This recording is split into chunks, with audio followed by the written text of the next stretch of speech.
नमस्कार नीमच टुडे में आपका स्वागत है। खबरें शुरू करें उससे पहले नजर डालते हैं आज की हेडलाइंस पर। आजना की अवैध जमीन पर बनेगा सीएम राइज स्कूल, विधायक परिहार ने दिए संकेत। बगाना पुलिस ने पकड़ा 1 करोड़ का सट्टा, 4 सटोरिये गिरफ्तार, 9 फरार। नीमच में बैसाखी पर्व की धूम, समाजसेवी अशोक अरोड़ा गंगानगर ने टेका माथा और की सुख समृद्धि की कामना। बावड़ी में उतरे कलेक्टर हिमांशु चंदा और सफाई के लिए चलाया फावड़ा। चलिए शुरुआत करते हैं खबरों की। राजस्थान के पूर्व सहकारिता मंत्री उदयलाल आंजना और उनके भांजों ने सालों पहले फर्जी रजिस्ट्री कराकर हड़प ली गई 500 करोड़ की बेशकीमती सरकारी जमीन पर अब सीएम राइज स्कूल बनकर तैयार होगा। नीमच विधायक दिलीप सिंह परिहार ने इस बात के संकेत पत्रकारों को दिए। उन्होंने कहा, सरकारी जमीन कब्जे में लेंगे और बच्चों के सीएम राइज स्कूल के लिए देंगे। राजनीति की आड़ में नीमच के सबसे बड़े भूमाफिया साबित हो चुके उदयलाल आंजना और उनके भांजे विक्रम आंजना ने नीमच में लगातार सरकारी जमीनों पर कब्जा किया है। मामा भांजे ने नीमच की कई जमीनों को औने पौने दामों में खरीदकर अवैध तरीके से फर्जी रजिस्ट्री करवा ली। इनकी फाइलें अब खुलने वाली हैं। पहले स्कीम नंबर 36 में मिडवे मोटल की जमीन अवैध तरीके से खरीदी, फिर इंदिरानगर डाक बंगले के सामने खेत नंबर 38 पर कब्जा जमाया और जगदरी का बंगला अवैध तरीके से खरीदा। लगातार नीमच नगरपालिका की बेशकीमती जमीनें धोखाधड़ी कर उदयलाल आंजना और उनके भांजे विक्रम आंजना खरीदते आए हैं। इन जमीनों की फाइलें अब फिर से खुलने वाली हैं। भोपाल स्तर पर जहां तीनों फाइलें पहुंच गई हैं, वहीं नीमच विधायक दिलीप सिंह परिहार ने संकेत दिए हैं, सीएम राइज स्कूल आंजना के कब्जे वाले खेत नंबर 38 पर बनाया जाएगा।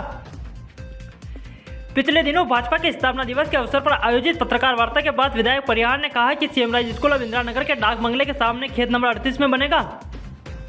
इसके लिए फाइल चल गई है। विधायक परिहार ने यह बात अनौपचारिक चर्चा में कही। वहीं सूत्रों की जानकारी मिली है कि तीनों जमीनों की फाइलों को भोपाल मंगाया गया है। इनमें खेत नंबर 38 सबसे बेशकीमती जमीन है जो करीब 500 करोड़ की है और यह करीब 3 लाख से ज्यादा वर्ग फीट में फैली हुई है। खेत नंबर 38 जमीन को लेकर ईओडब्ल्यू ने वर्ष 2011 में विक्रम आंजना के खिलाफ नगरपालिका की सरकारी जमीन को धोखे से खरीदने के आरोप में उदयलाल आंजना के बेटे हरीश आंजना और विक्रम आंजना के खिलाफ धारा 420 व 120 बी के तहत प्रकरण भी दर्ज किया था। बहाना पुलिस ने सटोरियों पर बड़ी कार्रवाई करते हुए आईपीएल मैच पर क्रिकेट सट्टा लगा रहे 4 लोगों को गिरफ्तार कर उनके कब्जे से 1 laptop, 1 LED TV, 4 Android mobile, 3 keypad mobile, set top box, 5,000 नकदी सहित लगभग 1 करोड़ का क्रिकेट हिसाब जब्त किया है। बगाना पुलिस ने शनिवार को बड़ी कार्रवाई करते हुए आईपीएल के दौरान सट्टेबाजी के एक बड़े रैकेट का खुलासा किया। चेन्नई सुपर किंग्स और कोलकाता नाइट राइडर्स के बीच खेले जा रहे मैच पर सट्टा लगाने वाले 4 लोगों को गिरफ्तार किया गया है। पूरे मामले में बगाना थाना प्रभारी नीलेश अवस्थी ने जानकारी दी कि गिरफ्तार किए गए आरोपी में रेहान उर्फ मोंटी, बुरहान उर्फ मोहम्मद, अदनान 24 वर्ष और अदनान 28 वर्ष शामिल हैं। आरोपियों के पास से 1 laptop, 1 LED TV, 4 Android mobile phone, 3 keypad mobile, 1 set top box और 5,000 रुपए नकद बरामद किए गए।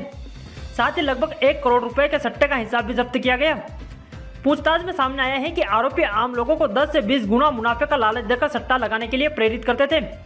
पुलिस ने इस सट्टा रैकेट से जुड़े 9 लोगों को और भी आरोपी बनाए हैं जो आईडी, लाइन और ग्राहक उपलब्ध कराने का काम करते थे। गिरफ्तार चारों आरोपियों को 3 दिन के लिए पुलिस रिमांड पर लिया गया है। इनमें से 3 आरोपी बगाना के नाका नंबर 4 के रहने वाले हैं, जबकि 1 आरोपी निम्बाड़ा के चंदन चौक सुतारी मोहल्ले का निवासी है। पुलिस बाकी आरोपियों की तलाश में जुटी हुई है। जी, पिछले काफ़ी दिनों से आईपीएल पे सट्टा खिलाया जा रहा था, जिसके लिए हमारी टीम एसपी साहब के निर्देशन में लगातार काम कर रही थी। कल देर रात हमें सूचना मिली कि इसके नाका नंबर 4 पे एक घर में जो है सट्टा का ऑनलाइन सट्टे का काम चल रहा है आईपीएल पर, जिसमें जो है साइबर की टीम साथ में थी हमारे और थाने की स्टाफ की टीम के साथ में जाकर हमने जो है वहाँ दबिश दी, जहाँ पे हमें 4 लोग मिले। 4 लोगों के साथ में 1 टीवी, लैपटॉप और करीब 6-7 मोबाइल मिले उनके पास से, और उनके लैपटॉप में जो है सारा सिस्टम है जिसमें वो ऑनलाइन गेम करते हैं। कितना हिसाब मिला सर? अभी तक कल का उनका हिसाब जो था वो 2,30,000 का लगभग बता रहे हैं, और उनका लगभग जिस दिन से आईपीएल शुरू हुए हैं वो लगातार कभी निम्बाड़ा, कभी नीमच, कभी भीलवाड़ा, कभी चित्तौड़गढ़, कभी जोधपुर, इस तरीके से। सर, इनके कनेक्शन कहाँ पे जुड़े हुए थे? अब कहाँ से क्या करते? इसके संबंध में आज हमने उनका माननीय न्यायालय में भेज के उनका पुलिस रिमांड लिया है। 15 तारीख तक ये हमारे पास रिमांड में रहेंगे। 1 करोड़ की बात आ रही सर, ये क्या है 1 करोड़ का हिसाब? और मे भी संभव हो सकता है कि चूंकि अब जब से ये आईपीएल शुरू हुआ है ये लोग लगातार कर रहे हैं, तो 1 करोड़ से ऊपर ही होगा इनका हिसाब किताब। तो अभी पीआर लिया हुआ है तो हो सकता है कुछ और नाम सामने आएंगे। आरोपी 4 पकड़ाए हैं, इनका कोई आपराधिक रिकॉर्ड है और बाहर से क्या कनेक्टिविटी थी इनकी? अभी इसके बारे में हम पूछताछ कर रहे हैं, जानकारी ले रहे हैं। अन्य आरोपी भी इसमें शामिल हैं? बिल्कुल, इसमें अन्य आरोपी भी शामिल हो सकते हैं। उनके लिए हमने आज पीआर लिया है इनका। 15 तारीख तक ये पुलिस रिमांड पर रहेंगे और भी जानकारी आगे साझा की जाएगी। सर, मौके से सभी पकड़ाए कि फरार भी हुए थे? नहीं, मौके से कोई फरार नहीं हो पाया है। सभी आरोपी मौके पर दबिश देकर पकड़े गए हैं।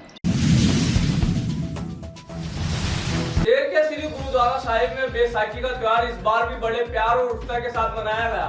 गुरुद्वारे में भजन कीर्तन हुए और माहौल भक्तिमय हो गया। सुबह से ही लोग दर्शन करने पहुंचने लगे और पूरे दिन श्रद्धा का माहौल बना रहा। कार्यक्रम में शहर के समाज सेवी अशोक अरोड़ा गंगानगर भी पहुंचे। उन्होंने माथा टेक कर देशवासियों की सुख समृद्धि की कामना की। शहर के श्री गुरुद्वारा साहिब में बैसाखी पर्व इस वर्ष भी पारंपरिक श्रद्धा और उल्लास के साथ मनाया गया। बैसाख मास के पहले दिन सुबह से ही श्रद्धालुओं की भीड़ गुरुद्वारे में उमड़ी रही। इस वर्ष भी श्री अखंड पाठ साहिब और कीर्तन दरबार में आयोजित किया गया। गुरुद्वारा परिसर रंग बिरंगी लाइटों से सजाया गया। भक्तों में पर्व को लेकर खासा उत्साह देखने को मिला। कार्यक्रम में शहर के समाज सेवी अशोक अरोड़ा गंगानगर भी पहुंचे। उन्होंने माथा टेक कर शहरवासियों के सुख समृद्धि की कामना की। सिख समाज ने उनका सरोपा पहनाकर सम्मान किया। गुरबाणी और गुरमत विचार हुए, अब समाप्ति हुई है और वैसाखी के पर्व को ही मुख्य रखते हुए परिवार की तरफ से, अरोड़ा परिवार की तरफ से, जो कि रात के लंगर 8:30 बजे रखे गए गुरुद्वारे में, तो संगत जहां भी सुनिए शाम के दीवान में वध चढ़ के हाजिरी भर के गुरु गोविंद साहब जी के घरों खुशियां प्राप्त करें। तपती धूप चेहरे पर पसीना और हाथ में फावड़ा लेकर कलेक्टर हिमांशु चंद्रा बावड़ी में उतर गए। उन्होंने बावड़ी में उतरते देख दूसरे अफसर भी मैदान में आ गए और चंद घंटों में बावड़ी साफ कर दी। तपती धूप चेहरे पर पसीना और हाथ में फावड़ा लेकर कलेक्टर हिमांशु चंद्रा बावड़ी में उतर गए। उन्हें बावड़ी में उतरता देख दूसरे अफसर भी मैदान में आए और चंद घंटों में बावड़ी साफ कर दी। दरअसल जिले में चलाए जा रहे जल गंगा संवर्धन अभियान के तहत जल संरचनाओं के निर्माण, जीर्णोद्धार, मरम्मत एवं जन सहयोग से जल संरचनाओं के साफ सफाई का कार्य वृहद स्तर पर जारी किए हैं। इसी क्रम में शुक्रवार को नीमच जिले के ग्राम पंचायत डंडरी पहुंचकर कलेक्टर हिमांशु चंद्रा ने गांव में स्थित प्राचीन बावड़ी पर ग्रामीणों के साथ श्रमदान कर बावड़ी की साफ सफाई की। उन्होंने फावड़े चलाकर बावड़ी की सीढ़ियों की मिट्टी हटाई और अपने हाथों से झाड़ियां उखाड़कर बावड़ी की साफ सफाई की। इस मौके पर जिला पंचायत सीईओ अमन वैष्णव, एसडीएम पवन बारिया, जनपद सीईओ अरविंद डामोर, सरपंच रोडीलाल कच्छावा एवं उप सरपंच मनोहर राठौर, लोकेश दुगनावत, रामविलास पराशर, शांतिलाल पराशर, रामचंद्र कुशवाहा सहित बड़ी संख्या में ग्रामीण उपस्थित रहे। इंदौर जाने की आवश्यकता नहीं। 11 मल्टी स्पेशलिटी हॉस्पिटल नीमच में उपलब्ध है। अंचल का एकमात्र अत्याधुनिक सर्व सुविधा युक्त 150 बेडेड हॉस्पिटल, जहां आपको 24 घंटे इमरजेंसी सुविधा उपलब्ध मिलेगी। साथ ही सभी बीमारियों का इलाज, जांचें तथा दवाइयां एक ही स्थान पर उपलब्ध है। 20 स्पेशलिस्ट डॉक्टर की विशाल व अनुभवी टीम के साथ उपलब्ध सेवाएं, अस्थि रोग, शिशु रोग, महिला एवं प्रसूति रोग, लेजर सर्जरी, न्यूरो एवं स्पाइन सर्जरी, यूरोलॉजी, जनरल एवं लेप्रोस्कोपी सर्जरी, क्रिटिकल केयर एवं ट्रॉमा, मुख कैंसर रोग, जनरल मेडिसिन, फिजियोथेरेपी। इसके अतिरिक्त 15 बेडेड अत्याधुनिक मशीनों युक्त ICU, ultra modern 7 bedded dialysis unit, 10 bed नवजात शिशु and ICU, 4 modular operation theatre, अत्याधुनिक लैब एवं रेडियोलॉजी विभाग, सर्व सुविधा युक्त वार्ड एवं प्राइवेट रूम, 24 घंटे एम्बुलेंस सुविधा। बेहद ही दिन भर की खबरें चलते चलते फिर नजर डालते आज की हेडलाइंस पर। आजना की अवैध जमीन पर बनेगा सीएम राइज स्कूल, विधायक परिहार ने दिए संकेत। बगाना पुलिस ने पकड़ा 1 करोड़ का सट्टा, 4 सटोरिये गिरफ्तार, 9 फरार। नीमच में बैसाखी पर्व की धूम, समाजसेवी अशोक अरोड़ा गंगानगर ने टेका माथा और की सुख समृद्धि की कामना। बावड़ी में उतरे कलेक्टर हिमांशु चंद्रा और सफाई के लिए चलाया फावड़ा। इजाजत दीजिए राजा कुरैशी को और आप देखते रहे नीमच टुडे न्यूज।